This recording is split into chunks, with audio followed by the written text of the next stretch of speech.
안녕하십니까. 영시의 남자 김동철입니다. 무서운 시리즈 이야기를 쭉 하는데 오늘은 네 번째 이야기, 무서운 가족들.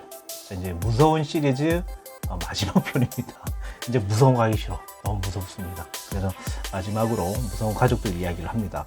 무서운 가족들을 이야기를 하면서 생각을 하면서 들었던 생각들이 칸 영화제를 휩쓴 봉준호 감독님의 기생충. 이게 그냥 딱 생각이 나는 거예요. 거기에 보면 이제 그 송강호 씨가 연기한 가족들이 어떻게 보면 정말 무서운 가족이 아닐까라는 생각이 살짝 좀 들더라고요. 그래서 되게 좀 무섭다라는 생각이 좀 들었어요. 가족 범죄의 유형 중에 그 기생충에 대해서 우리가 얘기를 하자면 되게 재밌는 부분이 있어요. 딸이 살해를 당하잖아요. 그걸 본 아버지는 또 살해를 하게 되잖아요. 박 사장을 살해를 하게 되는 거거든요. 이게 이제 점점점 기생충의 살인이 많이 일어날 수 있었던 이유들 중에 하나가 가족을 살해를 하고, 또 당한 사람은 또 가족을 살해하게 되고, 가족과 가족이 막 뒤엉키면서 살해가 일어나는 구조이기 때문에 이거는 한 명의 살인으로 끝날 일이 아니라는 거죠. 그 짧은 시간 다 가족들끼리 일어나는 비참한 일이라는 거예요. 그렇기 때문에 가족 범죄는 누가 잘했든 못했든 어쨌거나 자녀가 상처를 입거나 자녀가 상당히 큰 피해를 받게 된다면 그 범죄의 유형들이 더 커질 수 있다. 그렇게 이야기를 할 수 있겠죠.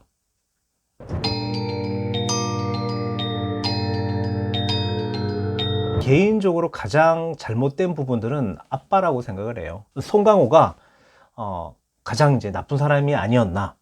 자, 가족의 핵심 멤버잖아요.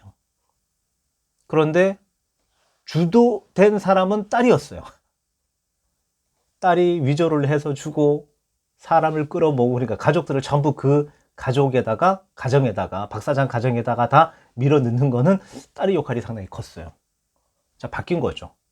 아빠가 중심을 잡고, 자, 우리는 하지 말자. 안 된다가 아니고 덩달아 따라가는 역할들을 해버리는 거예요. 자, 그리고는 결국은 아버지가 살해를 하는 거잖아요. 그렇죠? 자, 이런 부분으로 봤었을 때는 가족의 역할 중에 부모의 역할이 상당히 크다. 그 중에 가장의 역할이 상당히 크다. 이렇게 얘기할 수 있겠죠. 가족 범죄에 대해서 이야기를 하려고 이제 하니까 제가 이런 얘기를 드렸는데, 사실 이분화되어 있는 이분법적인 상황은 사실은 세상에는 아무것도 없습니다. 사실 오늘 가족에 대한 이야기를 하면서도 어떤 느낌이 좀 들었냐면, 공범이죠. 그렇게 해서 만든 가족의 범죄가 사실 서로에게는 어떨까? 그 가족들은 어떨까? 범죄를 같이 저지른 가족들에 대해서도 상당히 궁금하더라고요. 자, 그럼 이 범죄에 대해서 이 가족들은 어떻게 생각을 하고 있을까? 그리고 또 어떻게 같이 참여를 하게 됐을까? 자, 이 부분에 대해서도 되게 궁금증이 좀 많았어요. 사실 가족 범죄가 뭐 상당히 어떻게 보면 범죄로서의 어떤 성공률이라 하기에는 좀 사실 좀 말이 좀 그렇긴 하지만 범죄 성공률이 상당히 높다 그럽니다. 그럼 왜 그럴까? 이건 누구도 하지 못하잖아. 가족들이 누구도 하지 못하잖아. 어떻게 자기 자식들, 자기 부모들을 같이 공범으로 묶어가지고 범죄를 할 수 있느냐는 거죠. 자, 그렇기 때문에 가족이면 사람들이 쉽게 속아 넘어간다는 얘기예요. 그렇기 때문에 가족 범죄는 성공률이 상당히 높다. 뭐 설마 가족끼리 그러겠어. 뭐 이런 생각을 할 수 있다는 거죠. 자, 그런데 가족끼리 합니다. 자, 이게 이제 되게 무서운 겁니다. 여러분도 아마 많이 봤을 것 같기도 해요. 예전에 서울역에도 있었던 걸로 제가 알고, 종로 쪽인가 을지로 쪽에서 제가 본 것 같아요. 아이를 대동하고 구걸을 합니다. 자, 그런데 아이가 알아요. 자기는 아프지 않다는 것도 알고, 근데 엄마가 아이가 아파요 라고 하고 구걸을 하는 거예요. 자, 이게 이제 우리가 얘기하는 구걸 범죄죠. 그렇죠? 자, 그런데 이게 더 심한 경우는 뭐가 있냐면, 가족을 아프게 만들어서 장애를 만들어 가지고 아이를 이용을 해서 범죄를 저지르는 가족이 있습니다. 부모가 아이 하나를 장애인으로 만듭니다. 이건 뭐 진짜 이건 너무 막 무서운 얘기죠. 무서운 가족 중에 이런 부분들도 있지만 또 어떤 부분도 있었냐면, 부부가 아내가 이제 아이를 이제 어떤 상황으로 사건으로 인해서 아이를 살해하게 돼요. 자, 그러면 문제가 분명히 커져 있으니까 이거를 빨리 해결을 해야 되는데, 남편이 유기를 돕습니다. 같이 안매장을 해버렸습니다. 이건 되게 무서운 얘기죠. 부부가 같이 아이들을 살해한 경우도 있습니다. 신변 비관에 대한 부분들을 이야기를 하면서 아이들을 다 살해를 해요. 문을 잠궈 놓고 화재를 내게 해서 죽습니다. 가족들이 이렇게 무서울 수 있습니다. 자, 또 어떤 것들이 있냐면, 이것도 뉴스에 나왔던 얘기지만, 가족 자해 공갈단이라고 있었습니다. 이거 완전히 미친 거죠. 부모가 미친 거죠. 어른이 밀쳐서 넘어져서 다치면 어때요? 이게 자해한 것 같은 느낌이 드니 아이를 밀어버립니다. 자, 아이가 튕겨져 나가겠죠. 부모가 달려오죠. 자해 공갈단 얘기예요. 되게 무서운 사건입니다. 자, 어떻게 아이를 이용하고, 그것도 가족들이, 이건 말도 안 되는 얘기예요. 그렇죠? 자, 이런 것들도 있었고, 또 어떤 게 있었냐면, 보험금을 타내려고 가족하고 친척들하고 다 짜가지고 16회에 걸쳐가지고, 지금 방금 얘기 드린 이런 비슷한 유형으로 1억 3천만 원을 갈취합니다. 이게 가족이라고 할 수도 없을 것 같기도 하고, 정말 무서운 가족이다. 자, 제가 또 알고 있는 사건 중에 하나는 뭐냐면, 이건 정말 이거 있을 수도 없는 일 같긴 한데, 아내와 남편이 공조를 해서 지인에게 성관계를 하게 합니다. 아내에게 공갈하고 협박하고 해서 돈을 갈취합니다. 지인이 자기 아내와 성관계를 맺었으니 다 퍼뜨리겠다는 얘기예요. 그러면서 너희 아이가 다니는 학교 앞에서 내가 1인 시위를 하겠다. 야, 이거 말할 수도 없죠. 자, 그리고 그 돈을 갈취해서 그 부부가 유흥비로 씁니다. 무서운 얘기를 떠나서 이럴 수 있을까? 이건 있을 수 없는 일이다 라는 생각이 좀 듭니다. 우리가 잘 알고 있는 사건 아시죠? 어금니 아빠 이영학.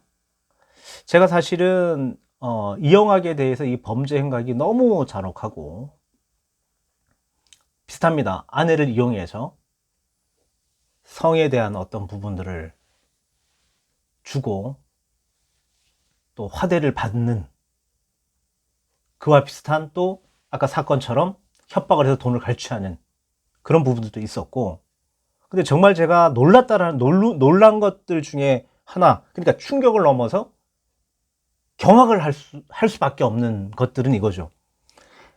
이영학의 딸이 범행에 가담했다는 거잖아요. 사실은 그 어린 아이가 친구를 불러내고, 그리고 아버지가 너의 친구를 살해했다라고 얘기를 하니까 이 아이가 어땠어요? 같이 매장을 했잖아요. 안매장을 같이 했잖아요. 도운 거죠. 그렇죠?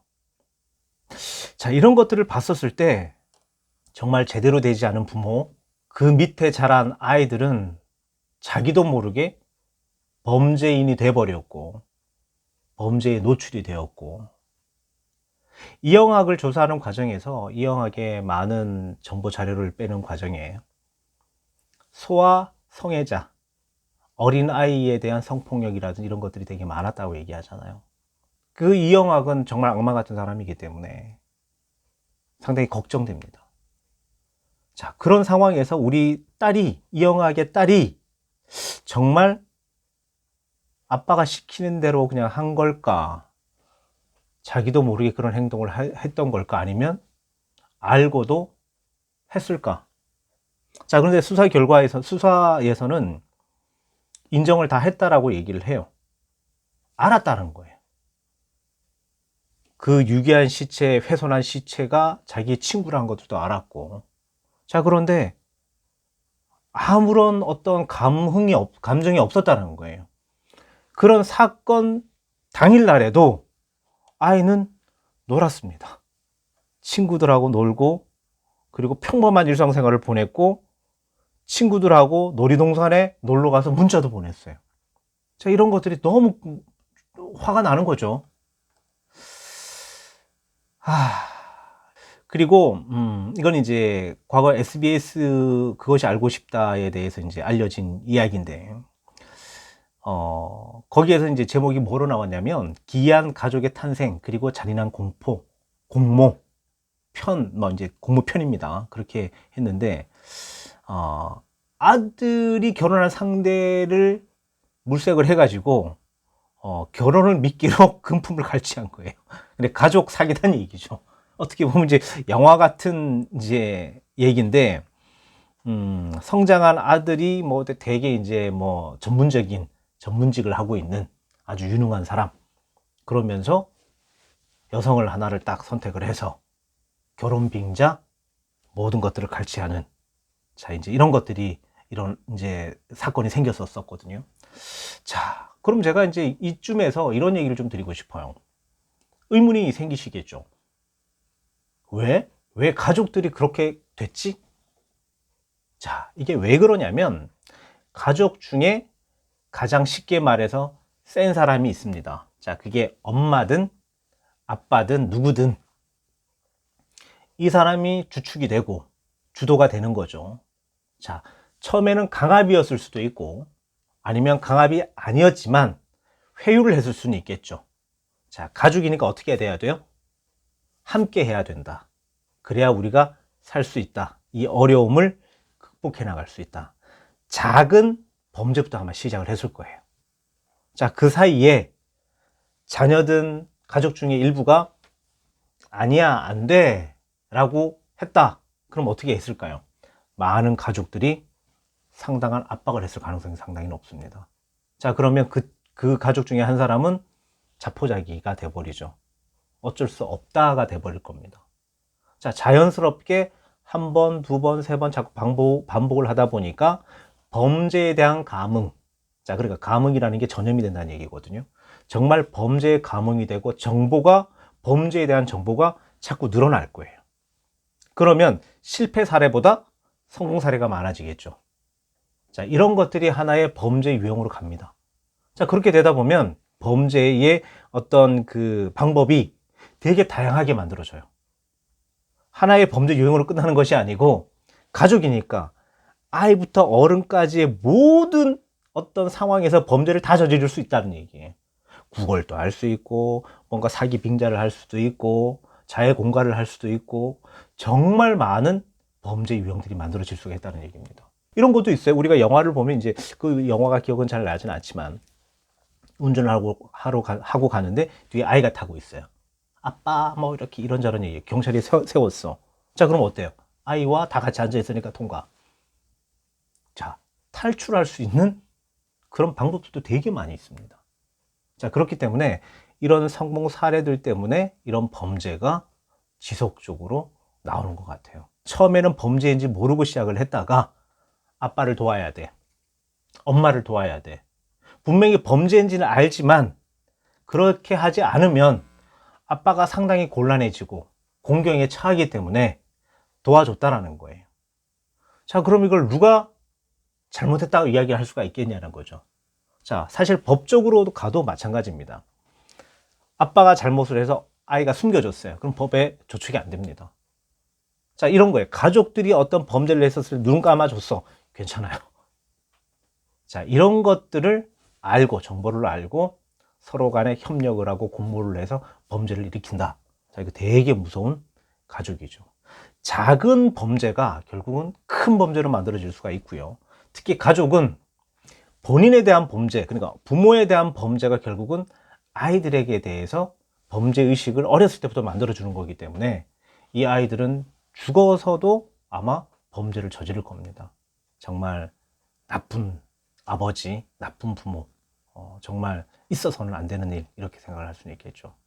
지금까지 무서운 시리즈를 진행을 했습니다. 오늘로써 이제 무서운 시리즈는 이제 끝을 내고요. 다음 시간에는 살짝 좀 말랑하고 재밌는 이야기로 돌아오겠습니다. 뭐 당연히 구독, 좋아요 잊지 마시고 댓글에 어떤 사연이라든지 사례를 이야기해 주시면 저희도 선물도 드리거든요. 그러니까 그 부분 잊지 마시고 꼭 적어 주시길 바라겠습니다. 자, 영시의 남자 김동철이었습니다. 다음 시간에 뵙겠습니다.